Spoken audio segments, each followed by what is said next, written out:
Dear friends at IQ Symposium, I'm Miguel Torres, and I'm very glad to address you from this side of the world, from Spain, to your side of the world, America. Actually, I'm not attending. I regret very much because I like very much your magazine that I read all the time. But we are trying to reduce emissions in our company. That's why, my sister is here. My sister is a Californian, and she's attending and presenting her wine. I think the title of your conference, which is A Changing Landscape, Producing Premium Wine in a New Environment, actually what you are sort of saying and you are going to discuss is that we have climate change, we have climate emergency, and that we have to adapt to these new circumstances. Of course, you know that at Torres we are very concerned for that. Actually, we started 10 years ago making changes, buying renewable energies, photovoltaic panels, biomass, electric cars, and all these things. And maybe it's not enough. But we know this is the future, and we're going to have we have to have a new wine map, because the areas where we produce today our top wines, maybe in the near future, in 5-10 years, is not anymore the same. So don't be surprised if famous areas in Europe growing Pinot Noir, maybe they will have to plant Tempranillo from Spain because it's more adapted to the heat. It's a pity. It's a pity because we're going to lose identity, we're going to lose tradition, but that's what we have. At Torres, fortunately, because in Catalonia we have the Pyrenees Mountains nearby at 200 kilometers, we have used that and we bought almost 200 hectares there 10 years ago, and there today we are producing our top Chardonnays, our top Rieslings, even Sauvignon Blanc is doing very well up there. So a new wine map, and a real fight we have to have the companies against carbon emissions.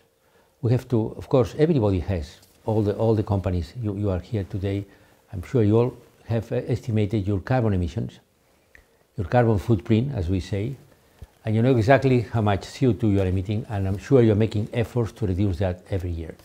But we need to go faster. We need to invest more.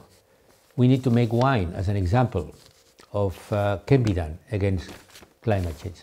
That can be our reaction. And then we have to work together, all the people, all the wine producers.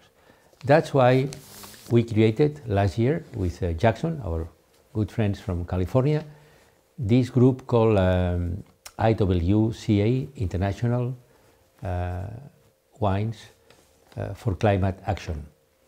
And there we are. We have already a protocol that we have established, which demands 20% emission reductions in the past years.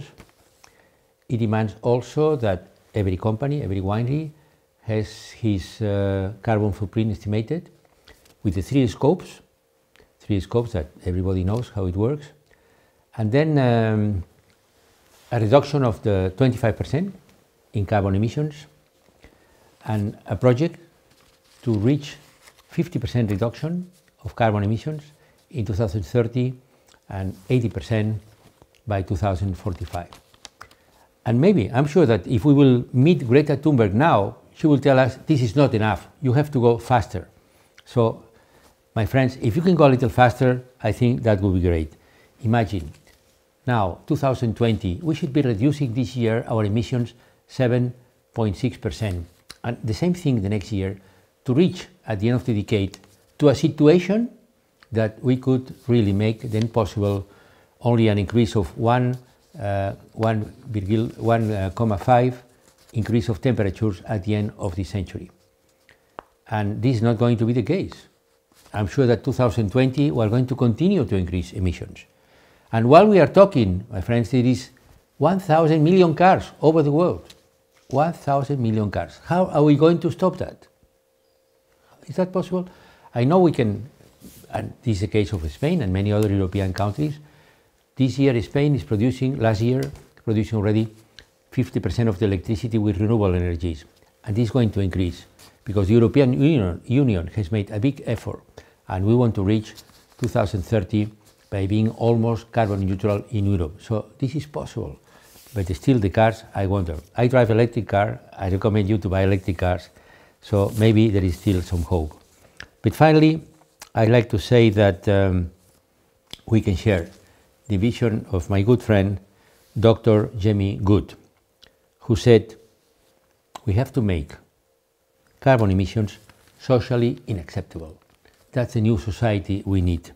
And also, as Jeremy Rifkin writes in the Green New Deal, we need this transition from carbon to renewable energies. And it's not going to be easy. It's going to be a lot of problems in the way, but that's the only alternative to avoid extinction of this wonderful world with these wonderful people that we have today. Thank you very much.